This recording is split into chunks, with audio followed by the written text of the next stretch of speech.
Hello పిల్లలు, ఇదొక రాజుల కాలం నాటి కథ. ఆ రోజుల్లోనే మర్యాద రామన్న అనే న్యాయమూర్తి ఉండేవాడు. ఆయన చాలా తెలివైనవాడు, కాని కొంచెం తమాషాగా కూడా ఉండేవాడు. ఒకరోజు సంతలో ఇద్దరు రైతుల మధ్య గొడవ జరిగింది. ఒక రైతు పేరు భీమన్న, మరొకరు రామన్న. భీమన్న చాలా మొండివాడు. గట్టిగా అరుస్తూ, "వీడు దొంగ, నా కోడిగుడ్డును దొంగలించాడు" అని పట్టుబట్టాడు. రామన్న భయంతో మౌనంగా నిలబడ్డాడు. రామన్న చేతిలో ఒక పగిలిపోయిన కోడిగుడ్డు ముక్క ఉంది. అది తన కోడిగుడ్డే అని అంటున్నాడు. రాజుగారు ఆ కేసును మర్యాద రామన్న దగ్గరకు పంపారు. రామన్న తన కొలువులో కోర్టులో కూర్చుని వాళ్లను చూసి నవ్వాడు. మొండి భీమన్న పరుషంగా, "న్యాయమూర్తిగారు, నా కోడిగుడ్లు అన్నీ గుండ్రంగా, తెల్లగా, మందంగా ఉంటాయి. వాడి గుడ్డు సన్నగా, బారుగా ఉంది. అది నా గుడ్డు కాదు, నా గుడ్డు దొంగలించాడు" అని గట్టిగా అరిచాడు.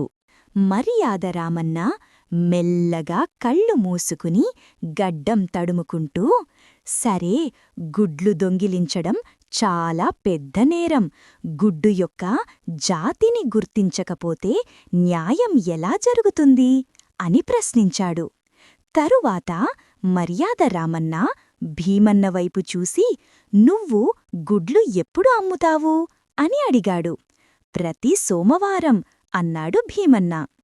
మర్యాద రామన్న భయపడుతున్న రామన్న వైపు చూసి, "నువ్వు గుడ్లు ఎప్పుడు అమ్ముతావు?"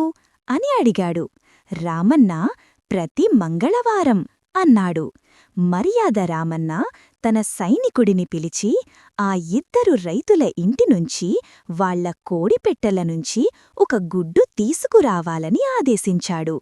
2 గుడ్లు తీసుకుని వచ్చి మర్యాద రామన్న ముందు ఉంచారు.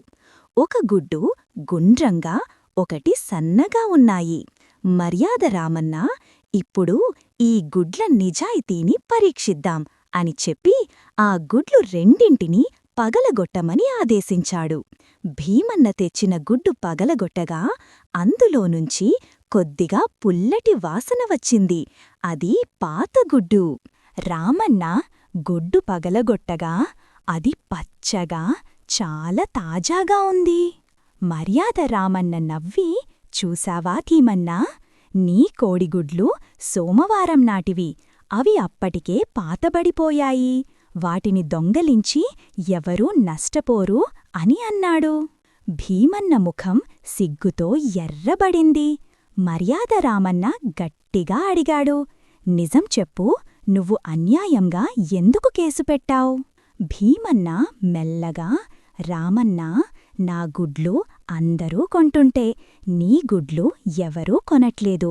అందుకే నీమీద అబద్ధపు కేసు పెట్టాను" అని ఒప్పుకున్నాడు. మర్యాద రామన్న వైపు చూసి, "నువ్వు సోమవారం అమ్మడం మొదలుపెట్టు. అప్పుడు నీ తాజా గుడ్లు అందరూ కొంటారు" అని సరదాగా సలహా ఇచ్చాడు.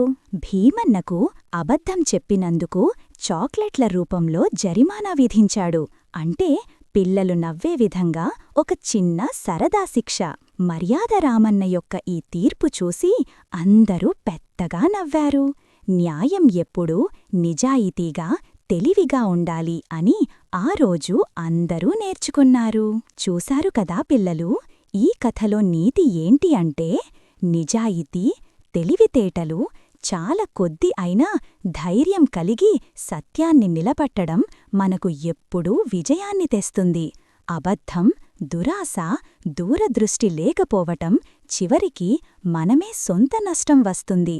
అందుచేత మన జీవితంలో న్యాయం, నిజాయితీ, మెలితిప్పు ఉండాలి మరియు సమస్యలను సరదాగా, జాగ్రత్తగా పరిష్కరించడం మంచిది.